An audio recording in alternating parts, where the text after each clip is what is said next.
પ્રધાનમંત્રી મોદી ગુજરાતના 3 દિવસના પ્રવાસે આવી ચૂક્યા છે। આજે સાંજે અમદાવાદ એરપોર્ટ પર પ્રધાનમંત્રીનું રાજ્યપાલ, મુખ્યમંત્રી અને પ્રદેશ ભાજપ પ્રમુખ દ્વારા સ્વાગત કરવામાં આવ્યું હતું। પીએમ મોદી અમદાવાદ એરપોર્ટથી સીધા જ ગાંધીનગર વિદ્યા સમીક્ષા કેન્દ્ર પર પહોંચ્યા। વિદ્યા સમીક્ષા કેન્દ્ર ખાતે મોનિટરિંગ રૂમમાંથી રાજ્યના વાલીઓ, વિદ્યાર્થીઓ, शिक्षकों, बीआरसी, सीआरसी, तालुका प्राथमिक शिक्षण अधिकारी वगैरह साथे पीएमए सीधो संवाद कर्यो।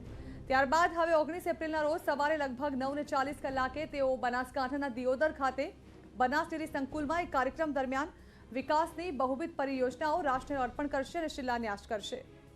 तो विद्या समीक्षा केन्द्रमां प्रधानमंत्री मोदीए शिक्षकों अने विद्यार्थीओ साथे संवाद कर्यो। पीएम मोदीए संवाद दरमियान बाळकोना पोषण पर भार मूक्यो। साथ ज गुजरातना मुख्यमंत्री हता त्यारे थयेला अनुभवनी पण विद्यार्थीओ साथे चर्चा करी।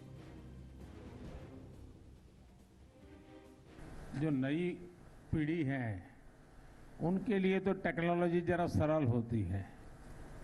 आप लोगों को इन चीजों में कितनी रुचि बनती है? सर, मैं हमारे वहाँ की बात बताऊं तो सर, हमारे वहाँ कोरोना काल में शाला बंद थी पर शिक्षा नहीं। हमारे सभी बच्चों ने, मैक्सिमम बच्चों ने ऑनलाइन क्लासें अटेंड की।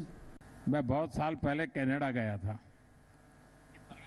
बहुत साल हो गए, तो मैं वहाँ, आप बैठिए, आप बैठ जाइए। मैं साइंस म्यूजियम देखने गया था, तो उसमें एक बहुत बड़ा कियोस्क था। उस जमाने में इतने छोटे छोटे कंप्यूटर नहीं होते थे। बहुत बड़ा वो अपना फ्रिज मशीन जितना बड़ा एक कियोस्क था, और उसमें आप क्या खाते हैं वहाँ लिखा हुआ था कि भाई 6 नंबर पे ये चीज़ है, 8 नंबर पे ये है, तो आप नंबर भरना होता था। अब वहाँ जो लोग खाते हैं ज़्यादातर नॉनवेज होता है, तो ज़्यादातर तो वही चीज़ें थी, लेकिन कहीं कहीं ब्रेड की व्यवस्था थी, कहीं सब्जी की थी, दूध की थी। तो मैंने अपना चार्ट भर दिया और उसको वो तुरंत जवाब देता है कि आपकी कैलोरी में क्या है, कमी नहीं। तो मुझे क्या जवाब आया, आपको सुनकर के हंसी आ जाएगी। जब मैं तो वेजिटेरियन हूँ, तो मैंने जब उतना भर दिया कि मैं ये खाता हूँ, तो सामने से मुझे उसने पूछा, मशीन ने, क्या आप पंखी है क्या? नमस्कार सर। नमस्ते जी। नमस्ते। कछड़ो बारे मास। हाँ, बताइए। मेरा नाम राठौर कल्पना है। मैं वाकई प्राथमिक शाला एसएमसी समिति की सभ्य हूँ।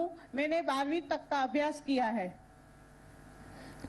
ये जो नई व्यवस्था हुई है, तो उससे क्या अनुभव आता है आप लोगों का? इससे एक शिक्षक के नाते आपको इससे क्या लाभ हुआ,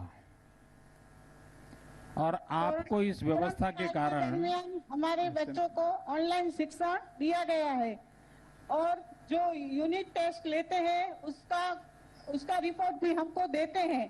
इससे हमको मालूम पड़ता है कि बच्चे का प्रोग्रेस कैसा है।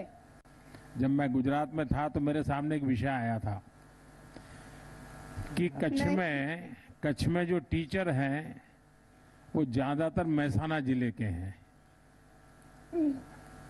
अभी तो स्थिति बदली होगी, क्योंकि मैंने वहां उस समय पीटीसी वगैरह सब शुरू करवाया था, और कच्छी भाषा और मेहसाना की भाषा में बड़ा अंतर था।